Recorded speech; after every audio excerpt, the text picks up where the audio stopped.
Bienvenue sur Radio VN, des émissions, des musiques et des conneries avec Vega et Natch. Et ça commence tout de suite. Et salut tout le monde, je vous souhaite la bienvenue pour la première de cette émission, une émission purement audio, une sorte de radio. De petite d'émission de radio. Donc je suis en compagnie de Natch évidemment, salut. Bonjour, bonjour. Bonjour, bonjour.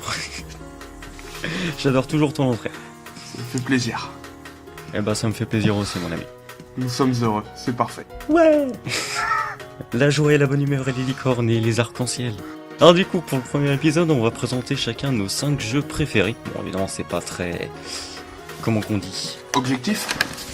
J'allais dire original. Objectif non plus. Bah, nos préférés en même temps, c'est normal. Oui, original. Hein, bon. En même temps, ça peut vous permettre un peu de mieux nous connaître. Voilà, donc on en a 5, on va faire chacun son tour, c'est mieux. Hein. Oui. On va faire comme ça. Donc c'est le 5e de moi, le 5e de lui, etc.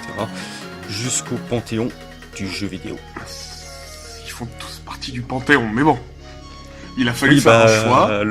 Exactement. Bref, du coup, en numéro 5, j'ai mis Deus Ex Human Revolution. Alors, je sais pas si tu l'as fait. Non, pas encore, mais c'est prévu. C'est prévu et franchement, il faut que tu le fasses. C'est un jeu, je sais pas tu vois pourquoi comment c'est fait. C'est une sorte de FPS, on va dire. Oui. Avec une énorme partie d'infiltration qui est plutôt sympa. Et vraiment une ambiance exceptionnelle. C'est vraiment ce qui me plaît beaucoup, moi, personnellement, dans les jeux. C'est une histoire de ouf et une ambiance vraiment très prenante. On peut bien s'immerger. Et là, franchement, dans Deus Ex, c'est parfait. Franchement, niveau histoire, niveau direction artistique, niveau musique d'ambiance, c'est absolument génial. Eh bien, je serais ravi de le découvrir plus tard. Dit-il avec toute la joie et la volonté du monde. Tout à fait. Écoute, je te laisse... Eh bien, mon numéro 5, il est quand numéro 5, c'est Assassin's Creed 2, qui n'est pas un RPG, le seul de la liste d'ailleurs. Pour une fois, alors oui, parce que si moi c'est l'ambiance, lui c'est le RPG roleplay qu'il aime bien. Donc vraiment le 2, un peu Brotherhood, mais vraiment le 2 qui a donc les deux histoires entre Desmond en 2012 et Ezio au 15e siècle. Ouais. J'ai pas fait les DLC, j'achetais pas tous les DLC comme un... Voilà. Je crois pas que je les ai fait donc ça dépend ce que t'as... C'est quoi les DLC sur le 2 ? Il y a 3 DLC scénario que j'ai lu par contre parce que j'ai aussi lu le bouquin sur le 2. D'accord. Qui est Assassin's Creed Renaissance et donc les DLC font partie intégrante de l'histoire dans le bouquin. D'accord. Et c'est quoi qui te fait aimer ce jeu ? L'ambiance, le fait que ce soit une action infiltration également, et le caractère d'Ezio, je le trouve super attachant du début à la fin. C'était aussi mon préféré des assassins. Alors du coup on va passer au numéro 4. Alors j'ai un petit peu triché, je te l'avoue, pour le numéro 4. Voilà. Parce que j'en ai mis 2. Ouais, j'en ai mis 2 mais qui se valent que je peux pas Dépareiller. Départager. Ce ne sont pas des chaussettes, ce sont des jeux. D'accord. Du coup, et puis en plus c'est le même style de jeu, c'est Jak and Daxter et les Ratchet & Clank. Ouais. Donc c'est pas rien, c'est de la plateforme 3D, c'est le même type de jeu, fait par des studios d'ailleurs qui sont bien potes. Il y a toujours des petites références aux poteaux dans les différents jeux, c'est assez sympa. C'est vraiment des jeux qui m'avaient vraiment plu à l'époque. J'étais ado quoi, c'était ma première console, c'était mes premiers jeux. C'était sur quelle console ? Sur la PS2. D'accord, oui, bah, je l'avais pas. Voilà, je sais que tu l'avais pas, ce qui est assez dommage. Ah, j'ai raté mon enfance.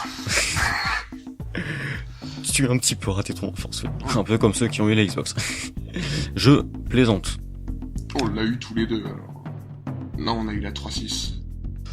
Alors du coup, on va passer au numéro 4 de Natch. Qui est The Elder Scrolls V Skyrim. Oh. Voilà. Qui est un jeu de rôle et d'action. Sans déconner. Et oui. Donc je ne connais pas. Explique-moi ce qu'est Skyrim. T'entendrai bientôt parler plus en détail. Qui est typique des Elder Scrolls, avec de la magie, des armes, une façon de jouer à choisir. Bon, la première partie que j'ai fait, j'étais un gros bourrin, mais ça devenait un peu trop simple. Disons, Ah non, moi je préfère le donner la difficulté et faire le petit archer sneaky. je pense que c'est le jeu que j'ai le plus attendu avant Mass Effect Andromeda. Où je regardais toutes les news qui sortaient, toutes les vidéos, toutes les images et tout. Et c'est un petit peu pareil, j'ai découvert Oblivion chez quelqu'un de ma famille, alors que je connaissais pas du tout ce style de jeu et j'en suis tombé amoureux. Et comme Skyrim sortait, j'ai décidé de prendre Skyrim avant. Donc voilà, je te laisse passer à ton troisième. Alors, mon troisième, je sais pas si celui-là, tu le connais, je pense que tu en as sûrement entendu parler. C'est The Binding of Isaac Rebirth.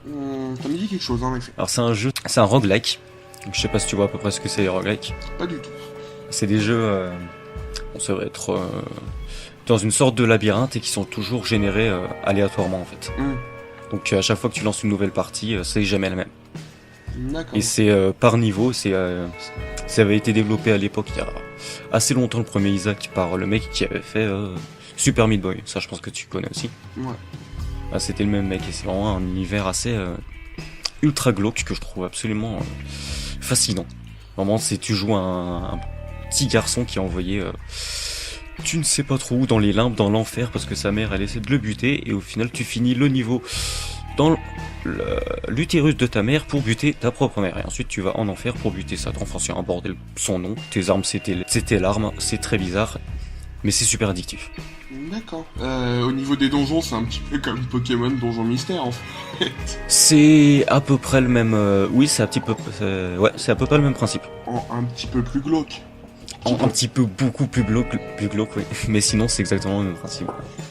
C'est pas du tout mon style de jeu, mais c'est effectivement ah bah ça, gameplay original et intéressant. C'est le genre de jeu qui plaît pas à tout le monde, les roguelikes, mais personnellement je kiffe beaucoup trop ça. Du coup, mon numéro 3, attention, on rentre sur le podium, c'est Dragon Quest V, la fiancée céleste en version française, qui était d'abord sur Super Famicom, puis sur PS2, puis sur un remake sur Nintendo DS, et moi c'est sur DS que je l'ai découvert, qui a la particularité d'être introuvable en version cartouche, et les seuls qu'on peut trouver sur internet et tout sont encore à 50€, voire plus. Ah, ça fait un petit peu mal, c'est vrai. Mais c'est vrai qu'il y a beaucoup de jeux japonais qui sont très compliqués à trouver en France. C'est assez relou pour les collectionneurs ou ceux qui veulent y jouer réellement sur la truc et pas en émulation. Il a un gameplay plutôt intéressant, donc au niveau du jeu c'est un RPG japonais très classique, comme on a pu le voir sur Golden Sun. Ah, ça joue pareil en tour par tour. Oui, tout à fait. D'accord. J'ai jamais fait aucun Dragon Quest. Et le truc en fait c'est que tu commences avec ton personnage qui a 6 ans, et quand tu finis l'histoire, t'as des enfants. Ah oui. Et tu suis l'évolution de ton personnage comme ça. Ah oui, effectivement. Donc il y a des ellipses narratives très bien introduites. Mais et puis le jeu est très très long par le fait que c'est un ancien RPG, donc il y a beaucoup de phases où il faut XP pour pouvoir réussir à battre les boss, sinon... Ouais. Le petit problème de ces jeux de l'époque. Tu te fais doucement arracher la gueule. C'est un jeu que j'ai découvert totalement par hasard en le téléchargeant sur ma R4. Et ça reste un de mes préférés que j'espère un jour retrouver, ou qu'ils en fassent un remake sur 3DS comme ils sont en train de refaire tous les Dragon Quest, parce que au niveau de l'histoire pour moi c'est le meilleur. D'accord. Écoute, une bien belle troisième place, une belle médaille de bronze de ton côté. Tout à fait. On va passer à mon numéro 2, donc que ceux qui suivent la chaîne connaîtront seulement parce qu'il s'appelle Golden Sun. Oh, je suis étonné. Voilà, donc ça j'ai pas besoin de te le présenter, hein, tu connais aussi Golden Sun. Non, pas du tout. Vas-y, présente-moi le jeu. Alors c'est du JRPG, hein, vraiment à l'ancienne. Je sais que c'est un de tes jeux préférés aussi. Tout à fait, mais bref, on en parlera après. On parlera peut-être bien après. En tout cas, c'est un de mes tout premiers jeux. Pas mes premiers jeux, mais ça doit être mon deuxième, troisième jeu sur la Nintendo DS, qui était la première console que j'avais 1 mois, 2 mois tout seul, pas avec mon grand frère. Et c'est un pote qui me dit ouais, arrête trop que t'achètes ça et tout. J'ai dit ouais, ok, pour lui faire plaisir, je l'achète et tout. Et voilà, c'était il y a 14 ans et j'y rejoue toujours de temps en temps. Je l'ai sur l'étagère derrière moi, c'est une histoire d'amour entre moi et ce jeu. et que c'est que le numéro 2, je tiens à le préciser. Tout à fait. Bah du coup, moi, je me suis longtemps battu pour savoir lequel allait être en numéro 2 et lequel allait être en numéro 1, donc ils sont à peu près ex-aequo. Et étonnement, on va parler de Golden Sun 2, L'âge perdu. Et oui, la suite que toi tu préfères. Oh oui, qui est le premier jeu que j'ai acheté avec ma Game Boy Advance SP.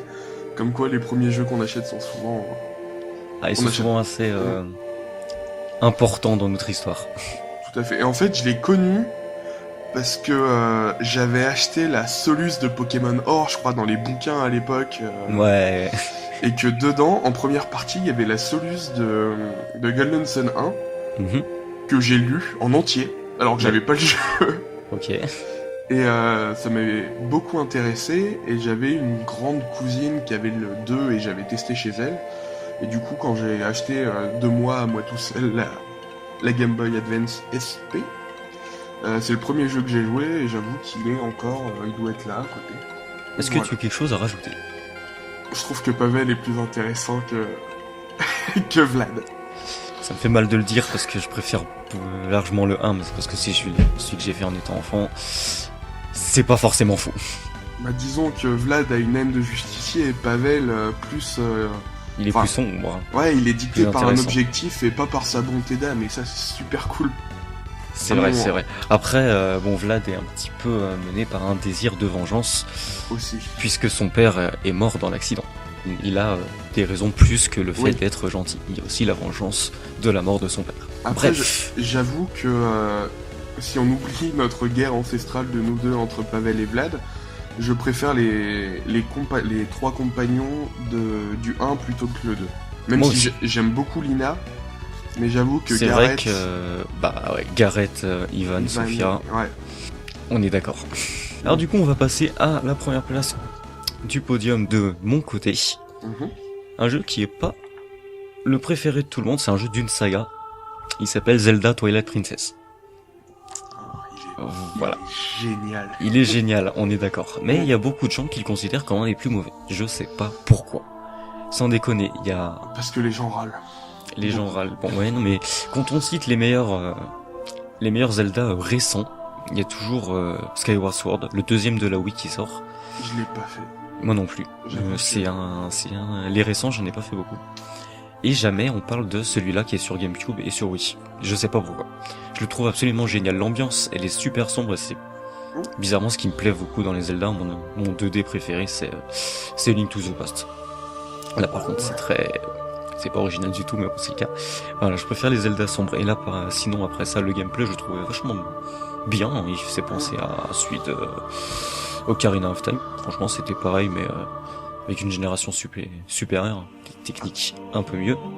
L'histoire, elle était pas mal, les missions, ils étaient cool. Il y avait un donjon de l'eau qui était absolument insupportable, comme dans Ocarina of Time d'ailleurs. Et il y avait surtout une bande son qui était à tuer, quoi. Ouais, et bon, il est en face de moi, là, c'est le seul jeu Wii qui me reste avec Resident Evil 4.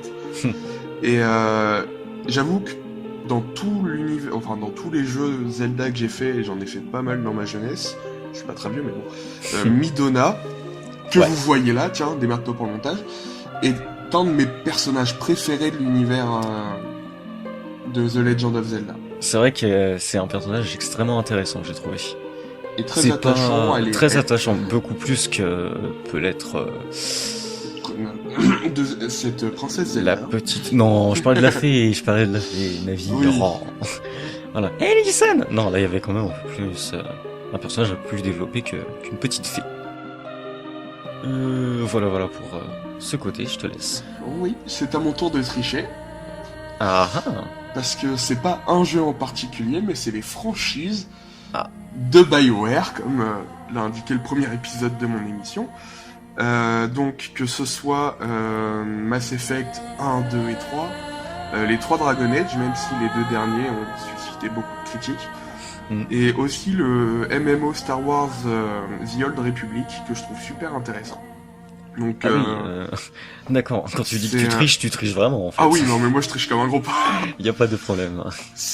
Après c'est des 3 univers complètement différents, mais ça reste un gameplay très similaire.